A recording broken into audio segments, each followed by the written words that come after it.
Good morning from Tallahassee and from the Capitol, where we have a sit-down one-on-one with Florida Governor Ron DeSantis. I stand before you to officially launch my campaign for a second term as President of the United States. Campaign relaunch. The president has been running for re-election since day one, but he makes it official in Florida, a must-win state. The governor doesn't know me. He's never sat across the table from me, and I'm not incompetent, and I'm not negligent. Last shot at redemption. Former Sheriff Scott Israel makes his case for reinstatement. What are the chances? We will take it to the round table. Good morning. Glad you could join us. Glenna is on assignment in Tallahassee. In a minute, she's going to sit down for that one-on-one with Governor Ron DeSantis. He is off to a very strong start in his first 6 months. On a roll. Republicans love him, but so do many Democrats. He's got a 55% job approval rating. That is the highest of any statewide office holder. He got the legislature to do his bidding, and he pretty much did theirs, signing a bill that will make it harder for citizens to gather signatures on petitions to amend the Constitution. He also signed a bill that creates toll roads across pristine parts of North Florida, which damaged his street cred with environmentalists. There was a lot to talk about when our Glenna Milberg sat down with Governor DeSantis for this exclusive interview. Governor, thank you so much for taking the time and sitting down with us. You've just come from the budget signing as we speak. Relative to South Florida, there were not a great percentage of vetoes in an almost $91 billion budget relative to South Florida. And I'm not going to ask you for the line items to remember, but what are some of the things that South Florida got and didn't get? Well, some of the things, obviously, with respect to water and environment and water quality, really was a home run for Florida. But as you know, I mean, that really impacts South Florida. I mean, when we're talking about raising the Tamiami Trail, when we're talking about Everglades restoration, we're talking about some of the other projects, you know, that's going to be a very, very positive thing. I also, in looking at, you know, we approved almost $10 billion in transportation funding. And I'm aware of how acute the needs are in South Florida. So how much of that is South Florida Well, I'm bound? not sure off the top of my head, but I mean, things like, you know, the underpass on 395, some of the other roads throughout Dade that, you know, some of the locals put in money. I said, you know what, if the state can put in some money, maybe it helps with traffic and pedestrian safety, you know, we'll do it. So we did that, you know, funding for schools like FIU. So I think some of those South Florida members, like a Senator Manny Diaz, I mean, I think that they made out pretty good. And I tried to just evaluate the programs based on, you know, the merits of them. So there are places that voted for me overwhelmingly, but I still applied the same criteria as places, you know, that I didn't win. And so I think that's the best way to approach it. And the vetoes, you had sort of a concept of how you wanted to look at projects and whether or not they not only merited money, but it would be effective money? Yeah, I mean, obviously, I mean, there were some ideas in there that were like, oh, we're going to do all these great things, and then there was like 75,000 for it. Well, that's not going to move the needle because that'll just be bureaucracy. And so I didn't want to, the smaller projects, sometimes you got to look at those and say, but yes, I mean, what we wanted to do is things that really furthered some of the interests that I've articulated for the state. So I mentioned water, I mentioned transportation, obviously economic growth and development. I mean, we've got resources for my job growth grant fund. We had $10 million for apprenticeships that we'll be working with the high schools and the state colleges on. So that'll be neat because in a place like Miami, you know, we're going to want to look to see, you know, what are the needs there? And they may be different there than on like the Space Coast of Florida, where we're seeing an aerospace boom, may be different than in Orlando. But I think that's going to be good. And I think that's going to give students an opportunity to get some hands-on experience and skills that they can turn into good jobs. Have you, in the press conference when you announced it, you talked about the highest education budget per student, $242 per student increase over last year.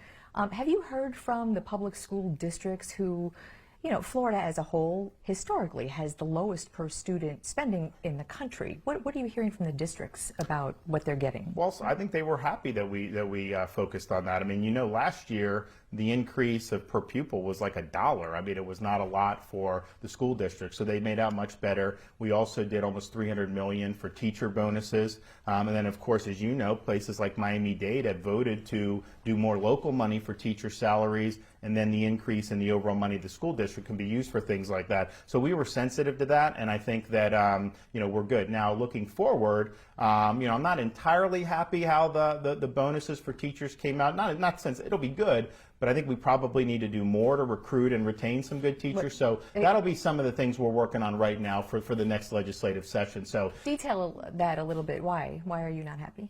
Well, I guess I should say not happy. I'm not fully satisfied that we've achieved what we need to achieve. It was a good budget, but going forward, I want to be able in a position where Florida can recruit good people to go into teaching, because I think that's probably the single biggest factor in whether students are going to succeed is the quality of the teacher. I mean, we have a lot of other things that are involved in education. I'm not saying they're not important, but that is just important. So the more we can make that something that's desirable at a college, some of it will be helping with loans and stuff, but some of it is, I do think the starting salary probably needs to go up, and the state should help with that. So we're working on ways to do that now, and we'll be rolling something out with respect to that, probably next fall.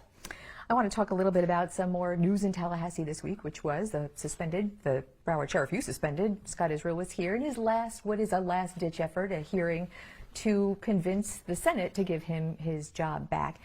Did you listen to any of the testimony? Did you listen to his testimony by chance? I heard some snippets, but it wasn't something, I was on the road doing stuff around Florida. You were busy with a budget. So we had to do that. But look, at the end of the day, I think the process has taken a long time, because obviously there have been litigation, and that litigation's been unsuccessful. So I think, we've had this process. And I think at this point, when the senators come back in September, they should go ahead and make their decision on it. There was a couple of things from the hearing that I wanted to ask you.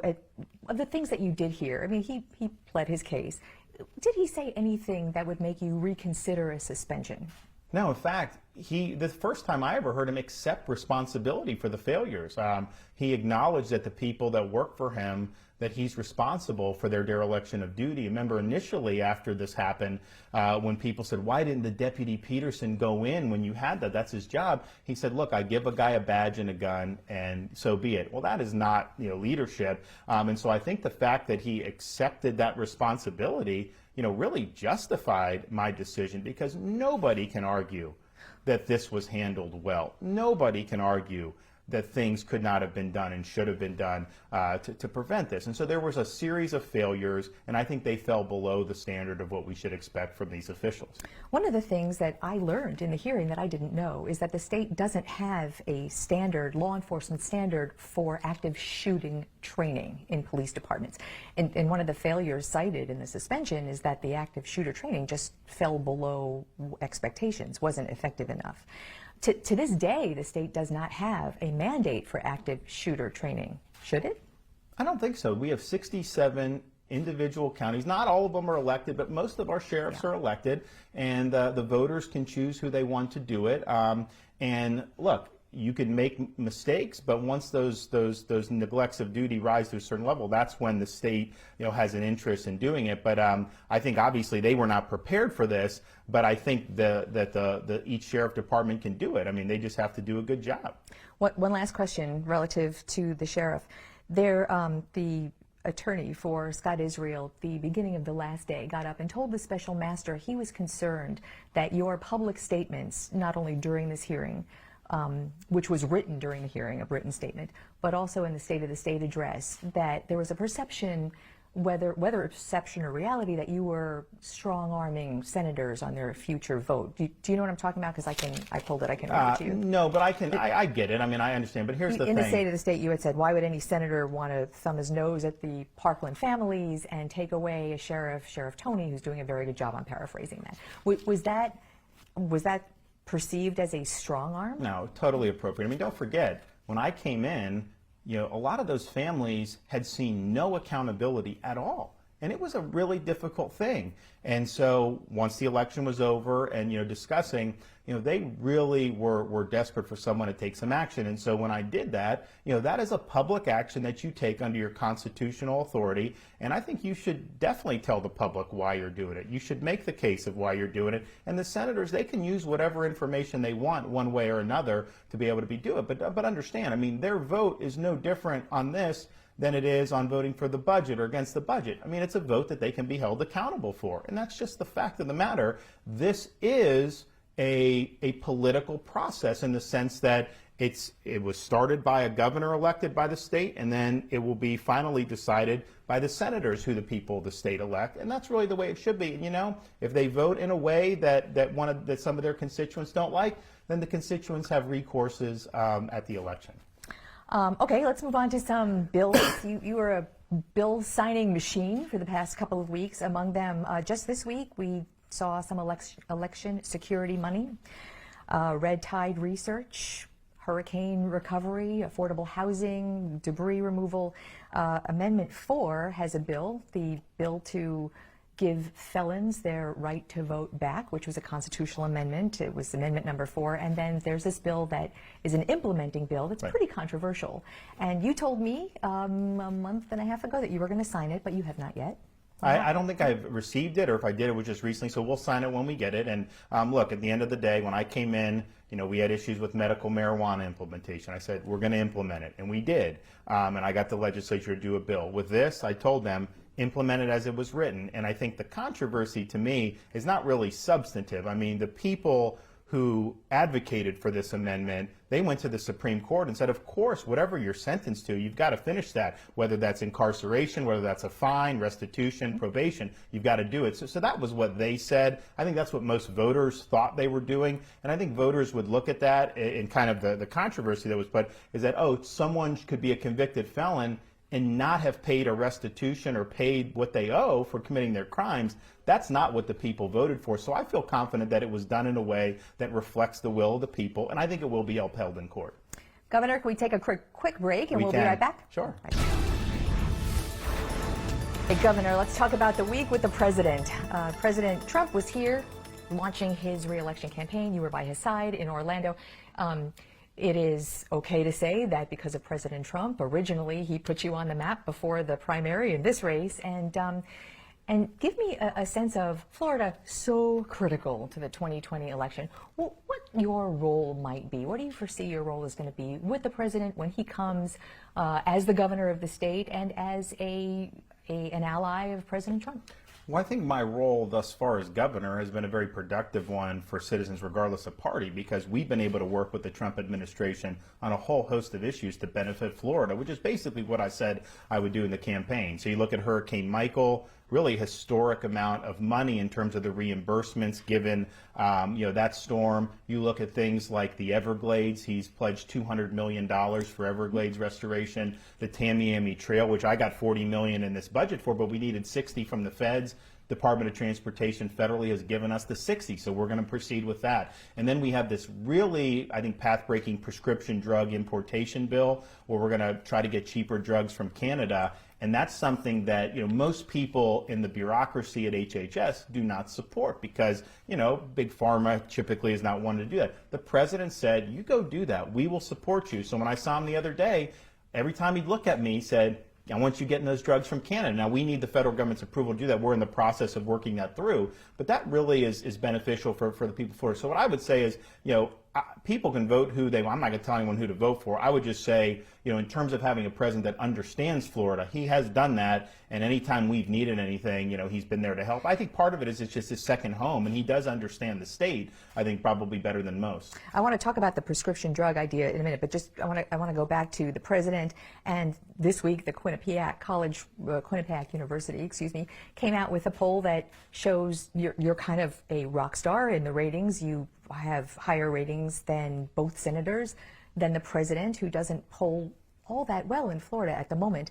And so some of his initiatives in our immigrant-rich community and state, some of his initiatives are really opposed by a lot of people in the Hispanic community. I know this week the vice president will be here launching a Hispanic initiative. Are you concerned with some really tough line immigration initiatives coming out from the president relative to working with him and his being reelected and being the president to do all those things you just mentioned? Well, I mean, obviously, we've had this ongoing problem with the border, and he's been very engaged in it. I would say, and I don't view Hispanics as monolithic, because I think that we have a diversity within that community. So if you look at like the Venezuelan, both Americans and the Venezuelan expats who fled, the president's been strong, speaking out against Maduro. Obviously, I have been, and would like to see Maduro go.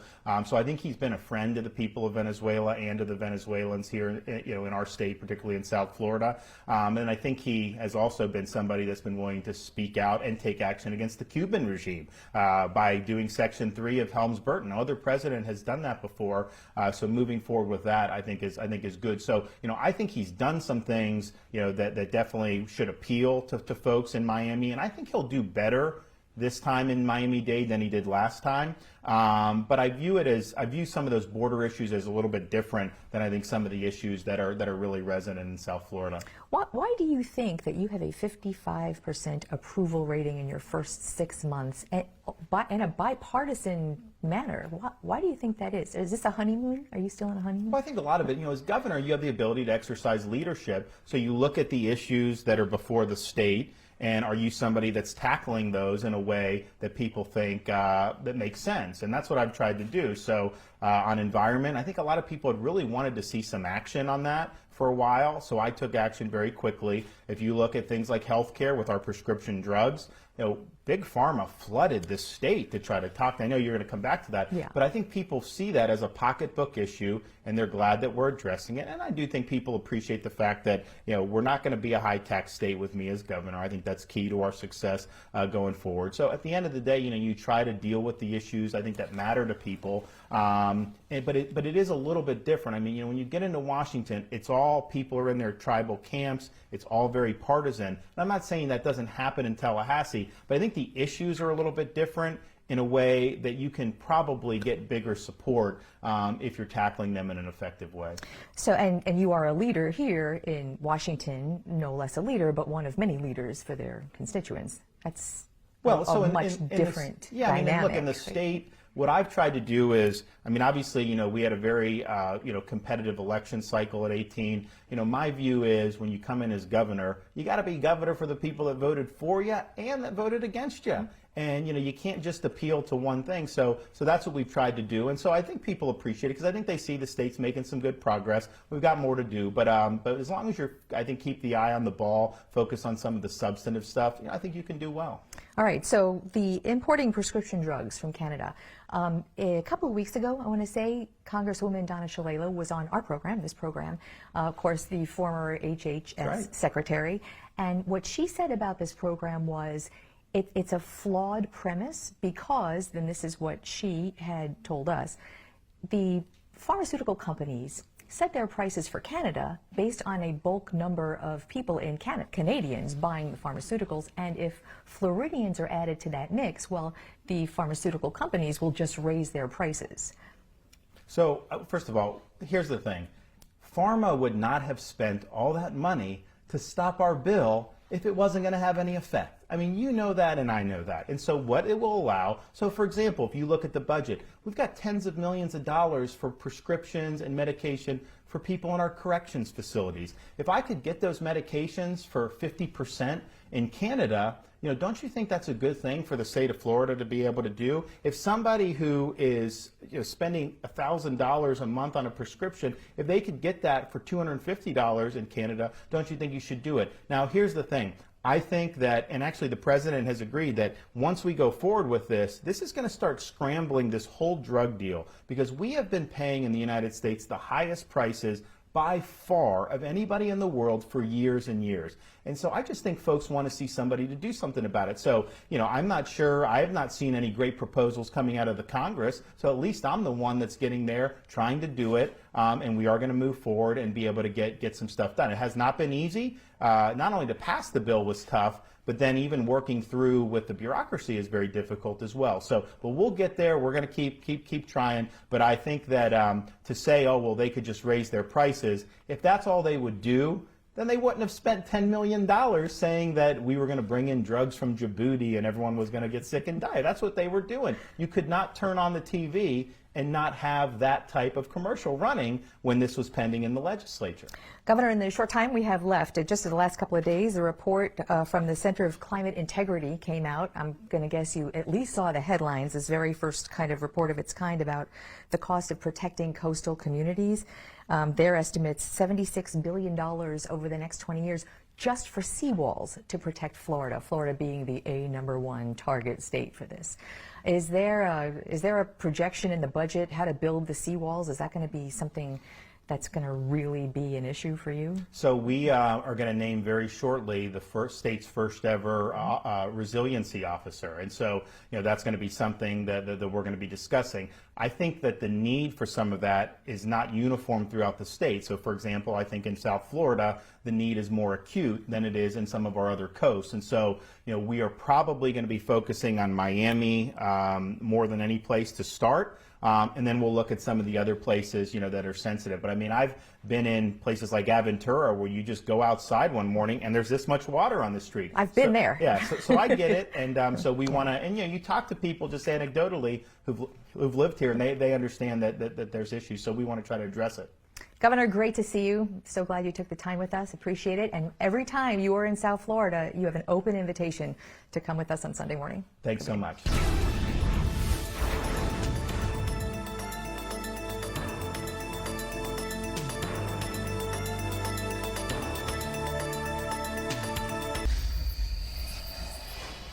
It has been another rock and roll week in the news in South Florida, and we want to try now to make some sense of the top stories with our Powerhouse Roundtable. As always, we've got a good one for you.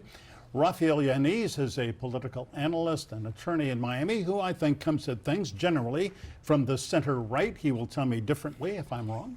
Melba Pearson is the deputy director of the American Civil Liberties Union of Florida, a former Miami-Dade County assistant state attorney. Maria Lee Cancio is an attorney with her own firm in Miami, and she is an influential voice in Republican politics. Good morning. Great to have you. Good morning. You all come in. So let me begin with the esteemed Melba Pearson. Here the president Tuesday night in Orlando, a kind of a buffo performance, 20,000 people in that arena, but he spent a lot of his time sort of litigating old battles. I mean, he talked about Hillary Clinton a lot, about the Mueller report, instead of things that he's really got going for him, like a great economy. Why do you think that is? The entire rally to me struck me as a rerun of 2016, right? He basically hit play and did the same thing all over again. And the other thing that perturbed me was that there was no discussion about the things that brought our country together, right? So, or how can we move forward? It was all about divisiveness and anger. And I also want to point out how that Orlando Sentinel reporter got hit in the crowd. And I think it was Representative Sabatini, the one who had appeared in blackface previously several years ago, had been like, oh, make America great again. So again, that same tone and tenor of divisiveness is still present. And he has currently almost close to 200 lawsuits against him, a lot of them filed by the ACLU. So, the walking constitutional crisis hasn't changed, and nothing he said on stage changed that fact. Yeah, but morally, I mean, as always, the president is kind of a mixed metaphor. There are things to admire. He's a great communicator. He really reaches people. But then, going back over this past battles, relitigating Hillary Clinton, for goodness sake, 30,000 emails. I mean, that's something that's in the past. But I think it's something that appeals to his base. We need to have a bad guy on the other side, and he was very effective in his campaign in 2016, having her as the opponent. We don't know who's going to be the Democratic nominee, so he's still using her. I think he had a good message for his base, a lot of successes. Are you better off now than you were 4 years ago? The economy is doing much better. There's so many positive points. Criminal justice reform that passed in a bipartisan manner. How he's renegotiating so many things. No, more federal court appointees than any other president in this period of time. how the world as a whole, even with what's happening with Iran right now, it's a safer place. He's negotiating. This is not a warmongering president. He wants peace. Yeah. He's an ally of Israel, economy doing well. Yeah, And But he wants peace. I mean, he's calling for our Absolutely. leaders, Rocket Man. He's, going to the Mon, and didn't he try to call off? There was strikes against Iran or something. Yeah. He was going to launch a missile strike against Iran, and then he called it off. So that to me is not somebody more who's likely than not, the presenting. international community and our allies spoke with him because it's better to have an international response. I mean, it was a Japanese oil tanker, one of the two tankers that were sunk last week, and we have to think about what our international response should look like. We shouldn't be America alone when the entire world need faces the threat from Absolutely, Hezbollah and Iran. You need a coalition of allies. Well, Correct. everybody, hold on just a minute. We want to show you, if you happen to miss the big rally Tuesday night and the surprise announcement that he's running for re-election, here's a little bit of what the president had to say.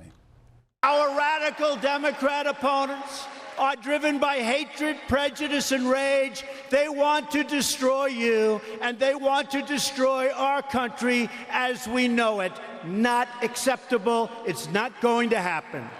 Oh, my goodness. Well, that's the pot calling the kettle black. What a dark dystopian message. It sort of harkens back, Raphael, to his inaugural address. He had some of that same kind of language then. So I'm glad you brought that up because I want to draw a parallel to rock concerts and musicians, right? Yeah. When you go see a musician promoting their new album, you're not only hearing their greatest hits from the new album, Yeah. you're going to hear all of their hits, anything that's played well with their audience before. So to your point earlier, everything that Trump has received a massive applause line for, he's going to bring out in every rally.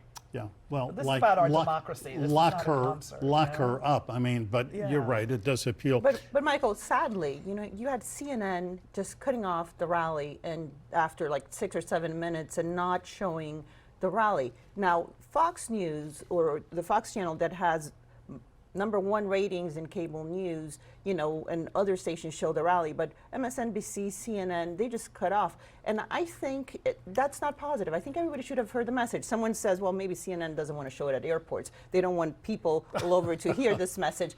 But, I thought that the rally was good. It showed a lot of enthusiasm. He raised almost $25 million in 24 hours, Yeah. like more than like the 5 top Democratic candidates combined in their first 24 hours. It was a remarkable amount of fundraising, $24 million. He went out to the Trump National Doral on Wednesday. I was standing outside trying to find out what was going on, but apparently 100 people were there, gave $6 million to have lunch and have a photo taken with the president. Melba, I have to say the Washington Post has a very strong piece in the paper today in which they point out that about a third of the political events the president has had happen at Trump properties, and he realizes a profit from all the people who go and stay and attend these events. And that is a clear conflict of interest. I mean, we have the emoluments clause, which is in place to prevent elected officials from benefiting personally from their role as, instead of serving the people. And again, this is something that needs to be addressed. And if Congress is not willing to do it, then the voters need to address it at the ballot box next November. Well, Congress, I don't think, is very interested. One lone congressman from Tennessee has said, "Hey, this is wrong," but I don't hear any great outcry. Raphael, the president's message could be, I think that Marilee is right. The stock market this week hit an all-time high. The economy, even though it looks like it may slow down a little bit in the coming quarter or two, the economy is buzzing along. Unemployment at 3.5%. I mean, there are some really good things that he could and perhaps should be talking about more. Right, and unfortunately, talking about almost being at full employment and talking about how minority groups that disproportionately have shared high unemployment rates are now more employed than ever before. He's not talking about it because he and his team probably don't think that's going to sell. That's not going to necessarily motivate. He did talk about the economy briefly during the rally last week, but he's not going to go into the nitty-gritty details. We've all read the reports that he doesn't really want to read, that he prefers sound bites. He's a man of television. He was made with television. Right. He's not going to sit there and read an economic report or a jobs report to a 20,000 strong crowd in Orlando. Yeah, but he knows how to be on TV, no question. Well, everybody, hold your thoughts. We're going to come back, talk about this new poll that shows, in fact, President Trump losing to Joe Biden in Florida. We'll have that when we come back. Welcome back. We are in the midst of a roundtable with the estimable Rafael Yanez, attorney, also Melba Pearson, an attorney, Marilee Cancio, an attorney. I am not an attorney. We're starting a law firm today. Right? Imagine. Oh my gosh. Anyway, let's talk a little bit about I think, I don't know, astounding but kind of surprising poll. Marilee, this week, the Quinnipiac University poll came out. This is a reputable poll. They're actually pretty accurate. And we want to put the numbers up on the screen so people at home can see. But it found that in Florida, Joe Biden would beat Donald Trump if the election were today, 50 to 41%. And even Bernie Sanders would beat President Trump, 48-42. Elizabeth Warren, Beto O'Rourke, even Mayor Pete would tie with him. I don't put a lot of credence in polls this early, but what's your impression? You know, it's a picture in time of a group of people, and that's what they found. But those same polls said Andrew Gillum would win by 7 points. Those same polls had Hillary Clinton beating Trump all along. So I don't put a lot of weight in those polls. We still have a long way to go, 15 months to the general election. Yes, yeah. So, you know, 17 months, yeah. those polls really don't mean much to me right now. Yeah, but Melba, the one thing the poll does say to me is that even though the president's base in Florida and across the country is fairly stable at 42%, there are a lot of people who like the economy or like some other things that he does, but he is just not that popular with people, and I don't think he can pretend otherwise. That's absolutely true. I mean, the news that's been in the headlines for the last couple of years have been between children in cages and, being derogatory towards different immigrant groups and, all of that. After a while, people are tired of it and want to get back to government and policies and the economy and criminal justice reform and the things that they care about on a day-to-day basis. But I do agree with Marilee, these are early days, right? And we learned the hard way in 2016 that the polls can be completely wrong. So And they were wrong. And they were wrong. Yeah, so it's a matter of were. focusing on the issues and making sure we're holding all the candidates accountable and finding out what their positions are on the issues Michael, that we care what about. the context is missing from these polls, especially this early on with a Democratic field numbering in the 20s, you don't know how voters, the middle-of-the-road voter in Florida, let's use our home state, is going to look at their choice, Democrat X or Donald Trump. And they're going to weigh, how's the economy? Do I trust this newcomer? Do I want to give my next 4 years potentially to this newcomer? And they might go with, I prefer the devil I know, even if I don't like him, versus the devil I don't know. And I think there's another point, which is whether that candidate is going to energize the Democratic base to go out and vote, or are they going to be, or the Republicans are going to be energized to go out and vote more so. I think a lot of Republicans were very energized to go vote against Senator Clinton. And so let's see who that other person's going to be. And I think it's going to be key. And Florida is key. We're going to be seeing all the events down here. We're going to see all the politicians down in Florida because whoever wins Florida is going to win the election. No candidate has won the presidency without Florida since 1924, almost 100 years. And we're going to have 800,000 or more new voters as a result of Amendment 4. So that's going to be an interesting A new dynamic. You think that high? You really think it's going to be that many? They're not all Democrats, unlike what some people fear. Well, I'd say 95. Not even Right. remotely. I was there. I actually watched folks get registered, really? and many of them registered. They told me afterwards. I didn't ask, I didn't inquire, but many indicated they were registering as independents because they had waited so long to get their right to vote back that they were not going to just give it away to either party. Yeah. They wanted to learn about the issues. Granted, we have our primary issue, which is a separate. They're going to have to make a decision, but at least they're looking to look at all the issues and all the candidates and make an educated decision. Rafael, on Wednesday and Thursday of this coming week, going to be fascinating. Miami will be the political capital of the country when the Democratic candidates for president all debate 2 consecutive nights down at the Arts Center, and 10 on one night, 10 on another. And the one who got the really luckiest draw, I think, is Elizabeth Warren on the first night. She will really have a platform, and her campaign seems to have been energized in the last 5 or 6 weeks because of ideas.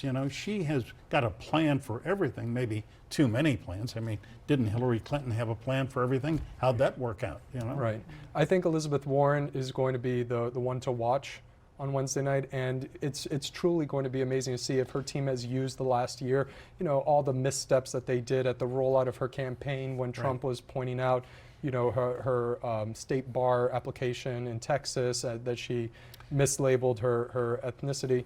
So Senator Elizabeth Warren, I may not personally agree with every point she does, but you have to recognize she is a powerful communicator. She knows how to hold attention, and she knows how to communicate very complex ideas without talking down to people. I happen to think that she is far to the left of where Florida is politically, but I mean, she is an effective communicator. Well, I would think that the ticket is going to be Biden-Warren. I believe that a woman is going to be in that ticket. And I'm calling it now. You can ask me. Warren, wow. Writing that one down. Right, exactly. I don't see Elizabeth Warren taking a VP slot. Yeah, I see Kamala Harris taking that slot. But maybe. Who but knows? being a senator is sometimes more powerful than being a VP. You don't want to campaign for the number 2 spot. Right. No, you do not. All right, stay with us. More Roundtable after a break.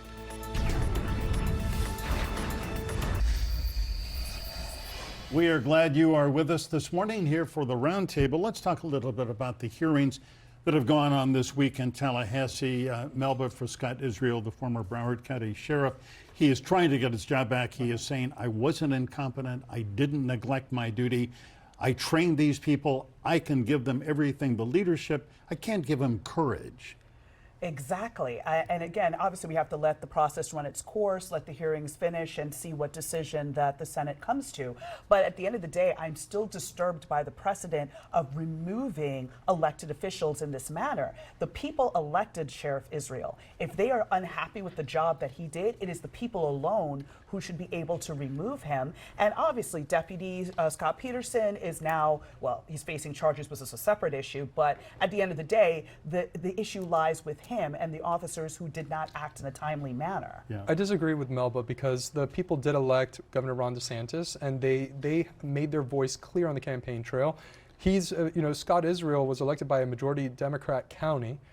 Governor DeSantis, no secret, is a Republican, and when he was campaigning for votes, he made it clear, I hear you, I will take action. And the people of Parkland deserve better, and not just Parkland, because the BSO unfortunately botched the response to the Fort Lauderdale shooting as well. So it wasn't a one strike you're out. Right, at the airport at Fort Lauderdale. So it's not a one strike you're out kind of deal with Governor Scott Israel, with Governor Ron DeSantis going against Sheriff Scott Israel, but he made the right call. He listened to the will of the people, and he acted within his constitutional duties. What about the will of the people of Broward, right? Because you're pointing out the demographic differences. Doesn't their voice count? If they want to get rid of him, let them do so in November. I thought it was a very popular decision when he made that press conference and he was surrounded by all the parents of the Parkland victims. In that Democratic county, everybody that was there was very much in favor. I mean, if you look at the polls, most people in Broward, I think, were in favor of that. By the way, he appointed a Democrat to replace Scott Israel, and one with key experience with mass shooting and training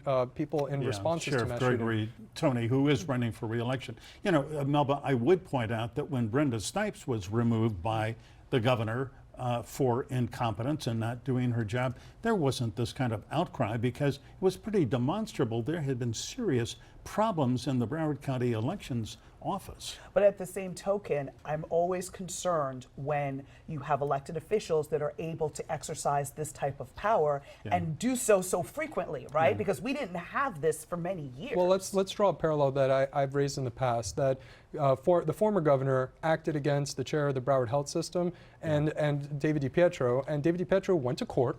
And he sought an order. The judge ordered a quo warranto hearing.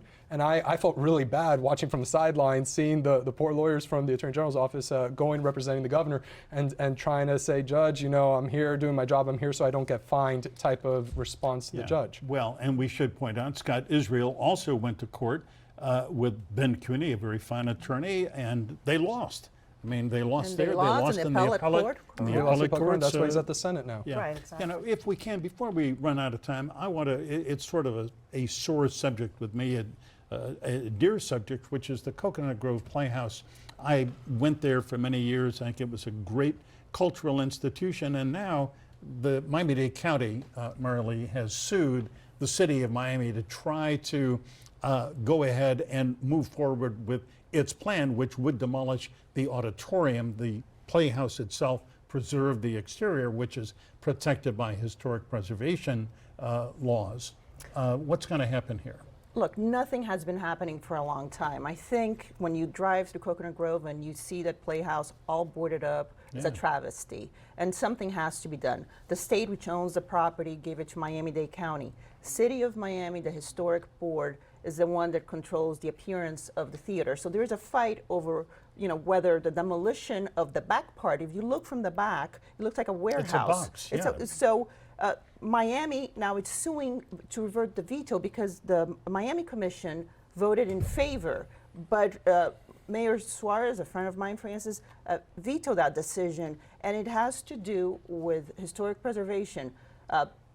The Miami Parking Authority would be the one that would be funding these renovations by creating a garage right next door, which is very much needed. It's one of several needed. parties involved. But I think it's a very political matter, but I do have hope, knowing the parties involved, that they're going to reach a resolution, because that's what most people in the city of Miami and Miami-Dade County want. I think most people want a playhouse to be open, whether it's 300 seats or 700 seats has to be determined. You know, we should point out also that part of what's going on here is a political feud between Miami-Dade County Mayor Carlos Jimenez and City of Miami Mayor Francis It's Suarez. almost collateral damage. Unfortunately, the people are suffering, and so is the Coconut Grove community. But I don't think the county's lawsuit against the city really has a snowball's chance in hell right now, just by the dynamics. The Mayor Suarez exercised his duties as mayor, and he vetoed it. It hasn't been overridden yet, and so It was not overridden because they needed to have a supermajority. Correct. They needed and four they votes. only had three. Correct. That is going to be the final word. Thank you all for coming in. Thank Really you. appreciate it. Always a great roundtable with you. All right, still to come, my personal perspective about the passing of a great lady, a South Florida icon, Sister Jean.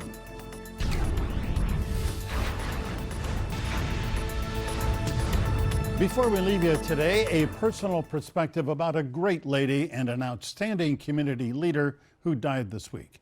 We're talking about Jean O'Loughlin, or Sister Jean, as she was known far and wide. She died this week at the age of 90. Sister Jean took over a sleepy little Catholic school in Miami Shores called Berry University, and she turned it into a dynamic place of learning and civic engagement. Sister Jean was smart, tough, effective, and a humble leader on campus and off. She was also a lot of fun. She had a great sense of humor. She changed Berry and our community for the better. In fact, she changed me. I'll never forget going to interview her in the hospital in about 1982. After she got mugged outside her home on the Berry campus, some creep came up, wanted her purse, which she gave him, but he still beat her up badly, badly hurt. But even in pain, Sister Jean told me she was worried about the guy who attacked her. She called him a lost soul and prayed for him. And she meant every word. I have never forgotten that act of faith and forgiveness. It pierced my heart. Sister Jean also helped Liberty City rebuild after the riots, helped Miami-Dade rebuild after Hurricane Andrew. She was the first female member of the Orange Bowl Committee. She was a woman who broke all kinds of barriers. You could say she was a social progressive and a religious conservative, although she frankly had her differences with the Catholic hierarchy. In my years of reporting the news in South Florida, I've had the privilege to meet and to know a lot of remarkable people. One of the most remarkable was Sister Jean O'Loughlin. Rest in peace, my friend. That is my perspective for this week. Hope you have a wonderful Sunday. Remember, as always, stay informed, get involved. We'll see you next week.